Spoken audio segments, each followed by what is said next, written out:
Bonjour, ce qu'on va voir aujourd'hui, c'est pourquoi le freelancing est la voie royale et le meilleur moyen pour vous lancer et devenir blogueur professionnel, par exemple, si c'est votre objectif, ou en tout cas le meilleur moyen pour filer vers le job, l'activité entrepreneuriale de vos rêves, ce que vous allez pouvoir vivre sous vos propres termes.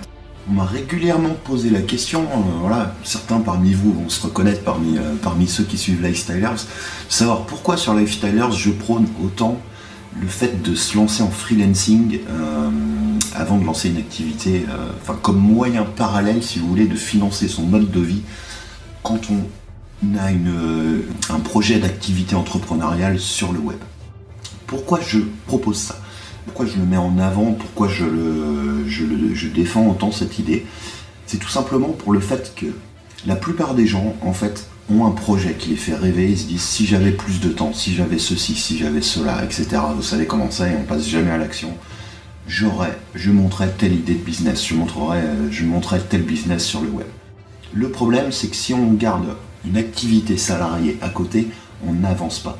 On n'avance pas parce qu'on manque de temps, on a beau être motivé, mais quand on rentre le soir, on est complètement claqué. La dernière chose qu'on a envie de faire, même si c'est une passion, finalement, c'est de se mettre sur l'ordinateur. Alors oui, ça va nous prendre certains soirs, et là, on va peut-être claquer un article de blog, publier du contenu ou noter énormément d'idées pour faire avancer les choses.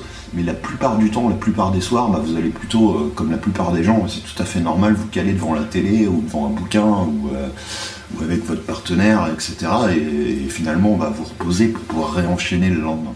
Au bout du compte, on continue comme ça à prostituer un petit peu 5 jours par semaine pour avoir un week-end, et nos rêves, nos beaux projets, en attendant, ils n'avancent pas du tout.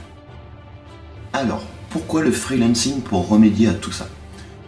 Un des avantages clés, selon moi, du freelancing, le fait de travailler en indépendant, notamment dans les métiers liés au web, c'est de pouvoir concilier une activité professionnelle, donc là où vraiment vous allez faire quelque chose pour payer vos factures, pour bouffer à la fin du mois et financer vos loisirs, votre mode de vie.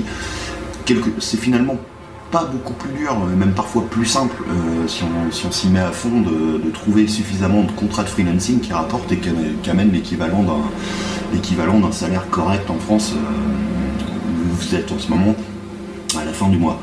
Surtout quand on voit la difficulté en France, parfois à niveau de compétences élevées, si on n'a pas le diplôme qui va bien, etc., pour trouver un job à hauteur de ses compétences.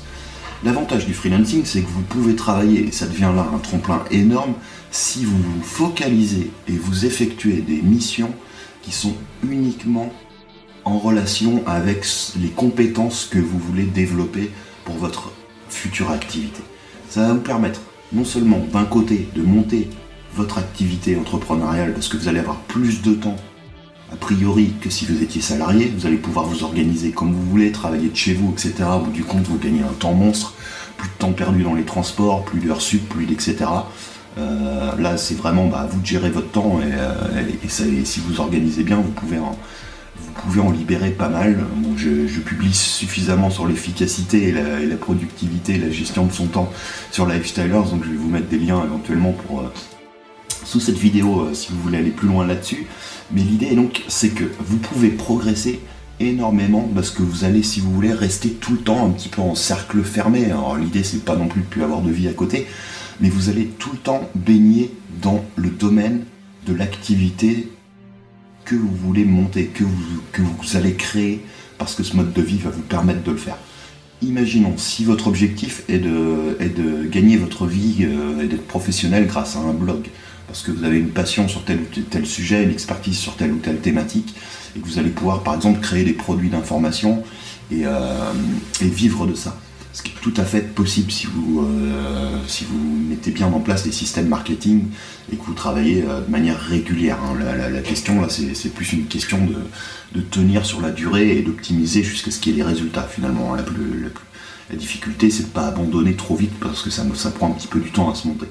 Mais si par exemple vous êtes blogueur sur une thématique, vous pouvez tout à fait être rédacteur web à côté, par exemple, en freelance.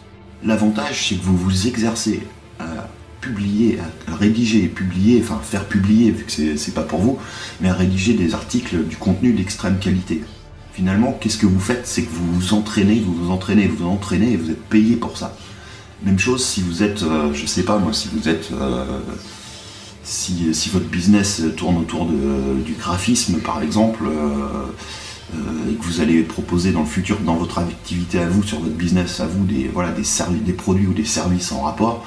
Si vous faites du freelancing, voilà, vous allez au niveau du graphisme, vous allez baigner quand même déjà dans quelque chose qui vous plaît à longueur de temps.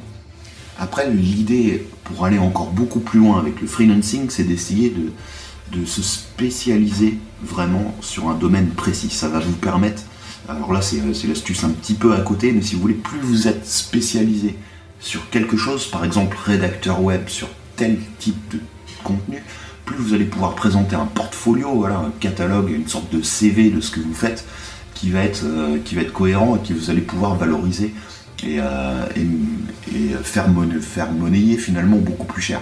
Pourquoi? Parce que simplement, il est plus facile de vendre ses compétences quand on est spécialisé dans un domaine très compétent et qu'on a des choses à montrer qui tournent toutes plus ou moins autour du même domaine que si on est un petit peu un touche à tout et qu'au bout du compte, on maîtrise beaucoup de choses mais en n'en maîtrisant aucune parfaitement. Donc n'hésitez pas à vous spécialiser comme ça. Alors, pour trouver des missions en freelance, il existe beaucoup de sites qui sont dédiés à ça. Vous connaissez peut-être Elance.com, Odesk.com, Fiverr, donc F-I-V-E-2-R, qui vous permettent donc de poster un profil, finalement un portfolio de ce que vous faites, et vous allez pouvoir répondre à des annonces qui sont données pour avoir des missions en freelance. À partir de ça, je vous conseille aussi vraiment de passer pas mal de temps sur les forums spécialisés sur la thématique qui va être votre futur business. L'avantage énorme de ça, c'est que vous allez trouver des gens qui vont probablement vous allez plus facilement avoir un contact avec eux, vous allez plus facilement pouvoir les convaincre, vous allez plus facilement trouver finalement des contrats qui seront spécifiques à ce que vous voulez faire, et ça va aussi être un moyen énorme de développer votre réseau. Moi, c'est des choses que j'ai fait par le passé et ça a souvent catapulté les partenariats que j'ai pu faire par la suite. J'en avais parlé à quelques reprises sur la façon dont j'avais lancé Lifestylers. J'avais utilisé un petit peu le freelancing à côté. Maintenant, j'ai des partenariats sur d'autres activités, et d'un autre côté, j'utilise des freelances pour certaines parties de mes business qui ne sont pas forcément sur Lifestylers. Vous voyez que le système peut être utilisé dans les deux sens à terme. Mais la force énorme d'aller chercher sur des forums, voilà, vraiment sur des plateformes dédiées qui ne sont pas uniquement les choses comme Odesk ou Elance, c'est que vous allez pouvoir pousser le freelancing beaucoup plus loin et avoir des contrats qui sont souvent plus intéressants financièrement et plus intéressants dans ce que vous allez pouvoir proposer et faire au quotidien, qui va vous aider et vous entraîner et vous permettre de développer une expertise dans votre secteur d'activité, sur le business sur lequel que vous allez lancer en parallèle. Et à partir de là, il devient très facile de se motiver et de gérer son temps pour passer, à vous de voir en fonction des contrats que vous avez au jour le jour, etc. Mais il devient très facile de monter un blog par exemple en parallèle et de financer votre mode de vie avec le freelancing.